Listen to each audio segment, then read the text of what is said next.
Hello, welcome to Pre-algebra edition section 1.2 homework assignment. So this is the homework assignment for our video, and I'm going to be going over everything here. Hopefully you had tried or attempted to do this before, but if not, it's okay. We'll go ahead and walk through each one and how to do them. So for the first one, we have explain why 472 plus 219 plus 28 in our little parentheses here, right, is equal to 472 plus 28 in parentheses plus 219. So normally we'd be aware of our order of operations here because we have our parentheses. But for this case, we know that this whole thing is commutative, or we know that this addition is commutative, meaning that we can take our 472 and we can move it into this place, and we can move this one into this place. Or we can take our 219 and move it around. So we can move our values that are added around into different places as long as we're not actually changing the value. So we can go ahead and write that down. The reason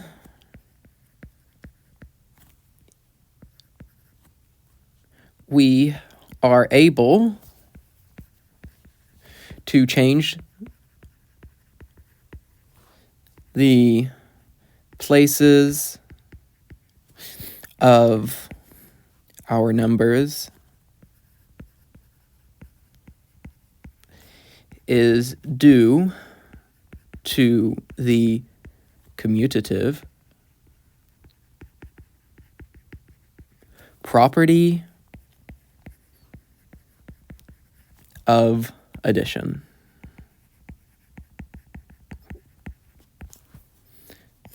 Splendid. So now what we're going to go ahead and do is compute the sum of 472 plus 219 plus 28. Now normally we'd start again with our order of operations here, but if we notice, because of our commutative property, we can move things around. And if we notice, we have our 72 here from the 472, and we have our 28. And we know that the 8 combines with the 2, which will turn this into 80, and the 80 plus 20 is going to be 100. So 72 plus 28 is going to be 100. Thus, we can cancel this out, and we can cancel this out and just say 500 plus 219 is equal to 719 as our final answer. And so that makes this so much easier.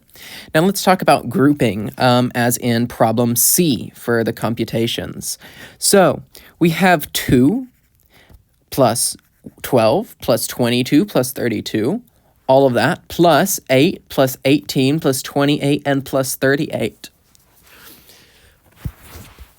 But if you notice, what we can go ahead and do here is we can go ahead and rearrange our numbers and group them into places such that we get easy things to add up. So, for example, we can move our 2 to 8, or we can move it to 38, or we can move it to 28. But for the sake of consistency, I'm going to move our 2 to 38, our 12 to 28, our 22 to our 18, and our 32 to our 8. And what we do is we add up 2 to 38, 12 to 28, 22 to 18, and 32 to 18. And that gets us 40 plus 40 plus 40 plus 40. And that's all equal to 160. And that is our final answer. And so when you're computing these, I don't want you to go ahead and manually add up this and then manually add up this. I'd like you to see that you can take the 2 and combine it to the 38. You can take the 12 and combine it to the 28, and so on and so forth. If you can group them, this becomes so much easier, and you can solve the answer pretty quickly. So moving on to question number 1, problem D, I'm going to go ahead and erase a little bit of this so that I have a little bit more room to work with, and we're going to go ahead and move this elsewhere, up here, and go ahead and delete that. We can do like that. Okay, so we want to find the sum of all of our positive numbers, our positive natural numbers from 1 to 20. I remind you that this ellipses means that this will continue on in this pattern until it is interrupted by our plus 19 and plus 20. So if this plus 19 and plus 20 was not here, that would mean that this would go on forever. So now I want to go ahead and add, Now I want to go ahead and add 1 plus 2 plus 3 plus 4 plus 5 plus ... plus 19 plus 20. And so there's an easier way to do this. What I can actually do is I can group up these numbers in a separate series. So if I add 1 to 20 and 2 to 19, this is not something that I think is relatively intuitive, but it's a little bit more complicated, but if you're able to notice it, kudos to you. So 3 plus 18, what I can do is I can group this is going to be 21, this is going to be 21, and then 3 plus 18, that's going to be 21, and so that pattern is going to continue on. So it's going to be 21 plus 21 a certain amount of times. And that amount of times is going to depend on how many numbers we have here. So if we notice, we have 20 numbers in total. And if we have 2 pairs, that means we're going to be dividing everything by 2. So that means we're going to have to take this whole thing and say that there are going to be 20 21s and 21s, and we're going to divide that by 2. So we're going to get 10 21s. So we must do 21 plus 21 plus 21 10 times. So 1, 2, 3, 4, 5, 6, 7, 8, 9, 10. And when we add up 21 plus 21 10 times, we get our final answer of 210. Now, question number 1E is pretty interesting. It's a little bit difficult. So I say create a formula to compute any series of numbers which repeat by a single digit, such as in the previous problem. And then using that new formula, compute 1 plus 2 all the way up to 100. So if we remember, we had these little groupings here. Just like in the previous problem, we have groupings. And we know that these groupings are going to be half of the original. So we know that we're going to have 50 of those groupings. So what we can do is we can say, okay, let's go ahead and divide our whole thing in half, so our whole new formula, which we're creating. And then we can go ahead and say, let's let some number be n be equal to the amount of total numbers that we have. So for example, right here, we have 100 numbers. We have 100 numbers. In our previous problem, we had 20 numbers. And so we'll just say n, we'll put n here. And then what we can do is we can multiply this n times n plus 1, because if we take our original n right here and we add the n plus the 1, what we're going to get is we're going to get n plus 1, which will be 101. And we have to times it by 100 because it's going to repeat 100 times. But because of the groupings, we're actually dividing it by, we're actually dividing it by 2 because each one of these groupings are pairs, which means that it's going to be half of the total. Meaning that if we now plug in our new formula here, what we get is, well, 100 times 101 is going to be equal to 10100, so 10,100. And if we divide that by 2, we get our final answer of 5,050. And we also have our other answer here. So this is a 2-part answer. We have our equation that we have created, our formula, and we have the answer to that. So now for question number 2, we have, what does it mean for something to be commutative?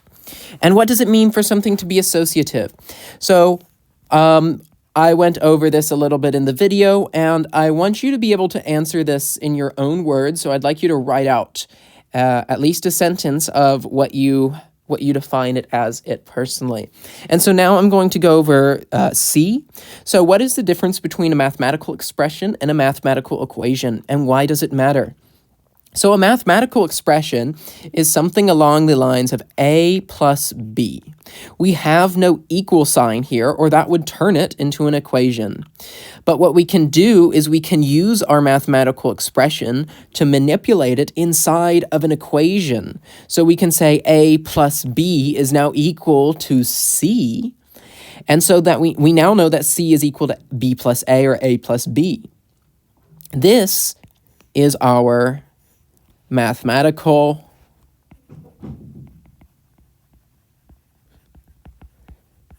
equation.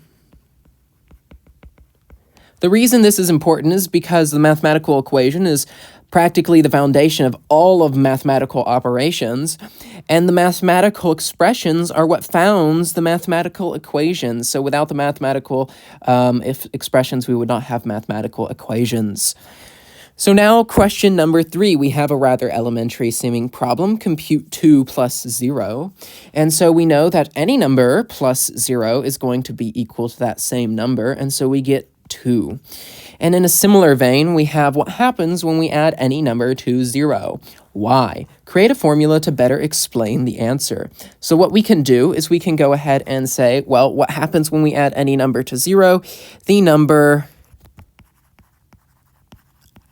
remains the same, or stays the same. Why? And so I'm going to combine y and create a formula, and I'm just going to say because any number a when, or I'll use b instead, any number b when added to 0 will always be b. This is because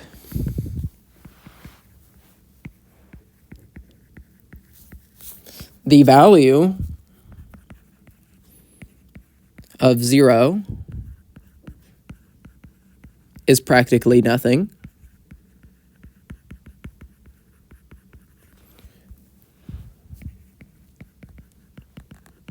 And therefore, we are not changing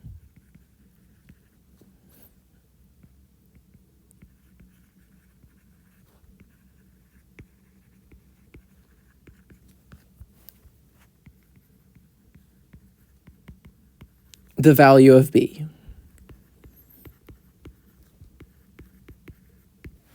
Brilliant. And so we can go ahead and write this formula out as b plus 0 is equal to b. And so there is our answer. So now we have compute 99 plus 99 plus 99 plus 101 plus 101 plus 101. And right here I say do not manually compute this question, instead combine terms to ease the computation. And so here's a quick way to be able to do this. We look at 99 and we look at right here our 101. This has a 1, this has a 1, and this has a 1. And we can actually remove our 101 and expand it out as 100 plus 1. This one is 100 plus 1, and this one is 100 plus 1. And what we can do is we can take our 1s and move it to our 99s to turn this into 100.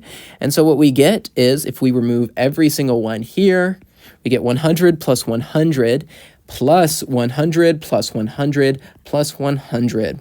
And that is going to be equal to 600 because we have 6 100s. Now we can do something in a very similar vein in our next problem, question number 3D, because we have 1,999 plus 2,001 plus 1,999 and so on. And so what we can do is we can take this and say, well, this is the same thing So 2001 is the same thing as 2000 plus 1. And we can do the same thing here. 2000 plus 1, 2000 plus 1, and 2000 plus 1. And now once we remove our 1s and place them in the 1999, we turn this into 2000. And so what we have is 2000 plus 2000, and we go ahead and remove all these 1s, plus 2000, remove this 1, plus 2000, plus 2000 when we remove the 1. So we have 1, 2, 3, 4, 5, 6, 7, 8 2000s, meaning our answer is going to be a total of 16,000, and that is going to be our final answer. So for question number 3E, it asks us to compute 3 plus 13 plus 23 plus 33 plus 43 plus 7 plus 17 plus 27 plus 37 plus 47. If you notice, this problem is very similar to a problem we did earlier. Question number 1C has 2 plus 12 plus 22 plus 32 plus 8 plus 18 plus 28 plus 38. And what we did is we grouped those numbers. And so we can actually do the same thing here. So if we take 3 and put it into 47, we get 50. We get 50. If we take 13 and we put it into 37, we get, yes, 50. If we take 23 and we put it into 27, we get 50. 33 and 17, we get 50. And finally, 43 and 7, we get 50. So that right there is going to be 100. This is going to be 100. And 100 plus 100 plus 50 is going to be equal to 250 for this problem. So I'm going to go ahead and move this over to here. And so our final answer is 250. Now this one can seem a little bit more intimidating. Our question F here for question number 3. But if we go ahead and expand everything we have here, we can go ahead and realize that this is not as intimidating as it seems. Because remember, we can do grouping. We can do that grouping that we really wanted to do. And so what we can do here is we can take our 1 and we can add this to the 99. Then we can take our 2 and we add this to the 98. We take our 3 and that'll go to 97 all the way until 49 and 51 and 50 and 50. And what does each one of these get us? What does it result in?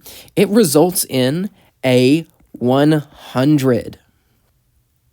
And when we go ahead and multiply half of everything that we have here, we have 50 numbers here, and we have 50 numbers here, so that's 100 numbers total, meaning that we're going to have to divide that by 2, which is going to get us 50. So we can do 50 times 100,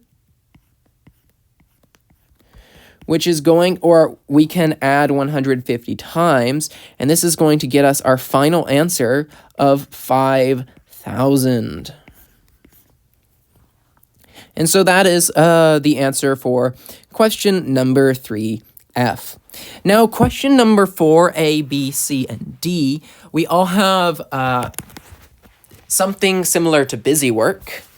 But it's not actually busy work. These are problems that are just, you know, you can go through these relatively quickly and do them and compute them, but it's always good to be able to practice over and over and over the problems, but you have to remember you need to practice them in the right way, or you will learn it in the wrong way or in a less efficient way, and that will result in you gaining that habit of the less efficient way or the so-called wrong way.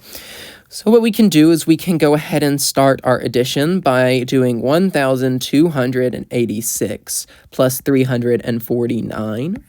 9 plus 6, that's going to be 15. We bring our 1 into the tens place, and we do 8 plus 4, that's 12. We add our 1 from the tens place, that's going to be 13, and we bring our new 1 from 13 into the hundreds place. And what we get here is we get 6, and so our final answer is 1,635. Now 254 plus, that's 256, plus 342 plus 283. So what are we going to do here? We're going to do 8 plus 3, which is going to be 11. We bring our 1 into the tens place. We have 8, that's going to be 17. That's going to be 18, right? And we're going to go ahead and bring our 1 into the hundreds place. Now we have 5, 6, 7, and we add this 1, we get 881. And so that is going to be our final answer for problem B. Now for problem C, we have 899, plus 582, plus 116. We go ahead and add our 9 plus our 2, that's going to be 11. We add the 6, that is going to be 17. We go ahead and have our 1 plus 9, that's going to be 10, that's going to be 18, that's going to be 19. We bring our 1 into the hundreds place. That's going to be 9, that's going to be 14, that's going to be 15. So our final answer is 1,597. And our final problem here, D, 318 plus 397 plus 437. And so if you notice, I did not actually add these two first because I know about the commutative property of addition, but actually we'll go ahead and do that just so you familiarize yourself with the order of operations and all that is. So we'll go ahead and do 397 plus 437. We'll get 14 here, bring that into the tens place. It's going to be 10, that's going to be 13. We bring that here, that's going to be 843. And so now what we do is we do 318, because we're not done, we have to add our other number. And we do this, we get 12 right here. This becomes 3, 4, 5. And we get 8 plus 3, which is going to result in 11. So our final answer is 1,152. And we can go ahead and do this without the parentheses as well. We can go 318 plus 397 plus 437. We have 14 plus 8, that's going to be 22. And so here we have 10 plus 13, that's going to be 15. We bring our 1 up here. That's going to be 6, that's going to be 4, that's going to be 10. We add our 1 from our hundreds place, that's going to be 1152, which is the same answer that we got. So that is all for our pre-algebra addition section 1.2 problem set. Thank you, and have a great day.